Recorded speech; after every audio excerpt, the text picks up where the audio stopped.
Hello, what's going on? We're back. It's so hot out here. Anyway, whatever, right? So here's these people that look at me doing all these videos, and I'm like, I'm gonna get a mob. I know you guys are corrupt, and I'm totally gonna get a whole bunch of people to support me, and the next thing is gonna be over with you.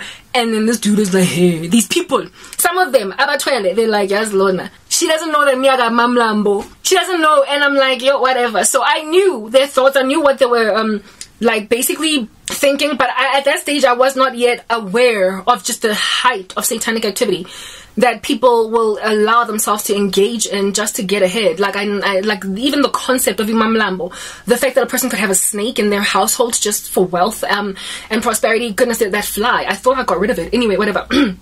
Just for health and prosperity, I just never knew just how deep it got, you know, just how ensnared to the darkness people can be. So of course, when you are walking around with a snake in your house, you're gonna feel powerful, you're gonna feel dangerous. You're gonna feel dangerous. And so, feeling as dangerous as they did, essentially they gathered against me in what would be the tantamount of a coven. They of course did not consult each other, because these things they do in secret, but individually they came up against me, but together they were like a coven of witches.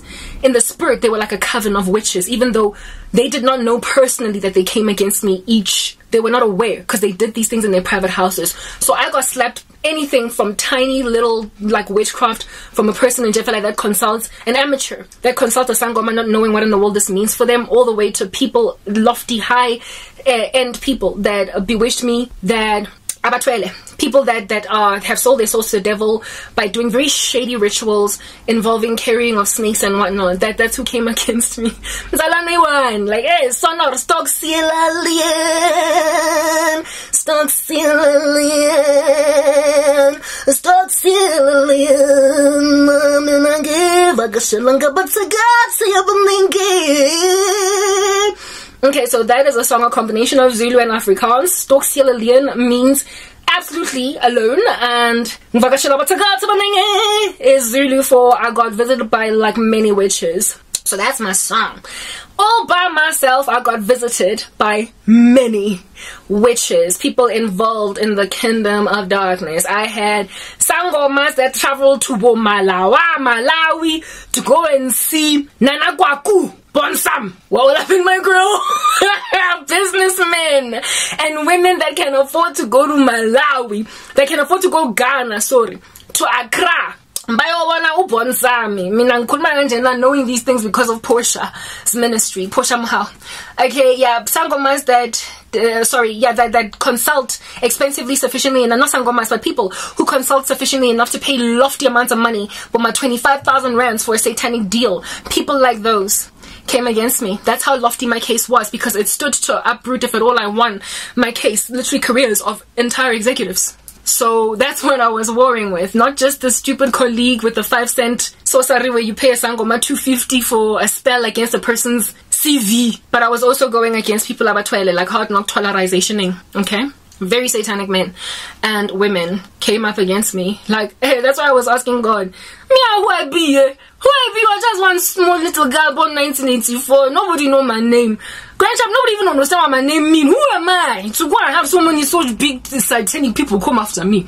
Who I be? Who is I, Jesus? Why don't you just tell people to go away? Because I'm just a baby. I'm nobody, just some guy. Who am I? But you know, the Lord will take the weak things of the world to shame the strong, and the foolish things of the world to shame the weak. No, the wise things of the world to shame the. Hey, God will take the weak things of the world to shame the strong, and the foolish to shame the wise. Alrighty. Booyah, moisture. Okay. So here it is that I am naive to the veracity of actually what's truly going on in the occult, but I am alert of the veracity of the Lord's word. And that's all I need. I don't need to know about yo Mom Lambo snake. I just need to know Jesus. I just need Jesus. I was that girl on some all I got is Christ and that's all I need. True story, but fast forward. Couple of like years down the line, Karabo is 8 years into persecution. Tulile, tumbleweed, more life thing. Girl ain't never moved nowhere. Still didn't get her career, like lost everything. Bomb, nuclear explosion in my life. Ooh. Then I was like, hey, Nana Kwaku, you moved in my life, eh? Where I go visit you from MTN, you go move in my life. Nana Kwaku, me, I know you today. You go help executive at MTN, no. Now today my life's stolen. But is it? Here it is that I'm crying all these years down the line and God tells me fast. And I'm like, but Father, I've been fasting. I've been praying. I've been all up in that business for a minute. And there was a time in the beginning, like in the beginning of my journey in this persecution, I was fasting every single day. Like for 2 to 3 years, I fasted non-stop. I was eating 1 meal a day. I got emaciated. I got super skinny. And I was ever like, I have this discipline where when I'm just walking around here in these streets, just, you know, up and down and hopping like a little kangaroo, I pray in tongues under my breath. I'm washing dishes, I'm praying in tongues. I am watching something on YouTube, I'm praying in tongues under my breath, etc. Only time I'm not praying in tongues is when I'm sleeping and when I'm eating, when there's something in my mouth. You know what I mean? Yeah, so that's how I started to develop a discipline of praying. And that was advice from God. He told me that yes, I appreciate and I love that you get down on your knees laying prostrate before me to pray for an hour a day or however long you dedicate to me. But I'm going to need you to pray all day. And this is how you're going to pray all day. You don't have to put a yoke on your back that's impossible, where your knees are basically going to become like woven to the ground. Just develop the discipline of, as you're walking, just constantly praying. Then that's how you will cover yourself katapelo.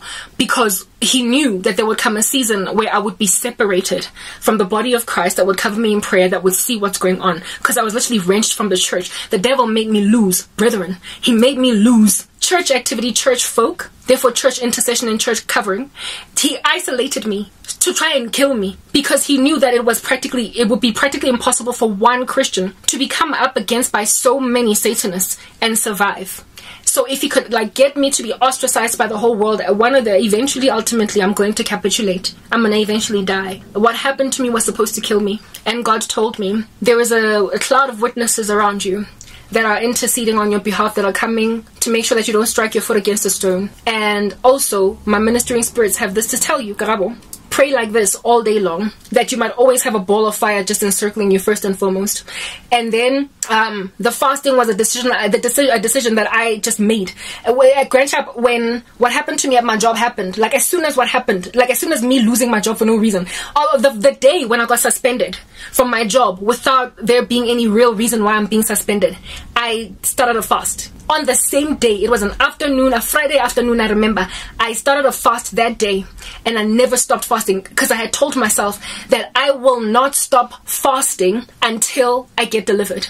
I never got what I wanted exactly in the way that I wanted it for years. So of course I never stopped fasting. That's why I ended up fasting for 2 to 3 years non-stop, because I got thrown into so much persecution that it just did not make any sense at all for me to stop fasting. Let's move on to the next part.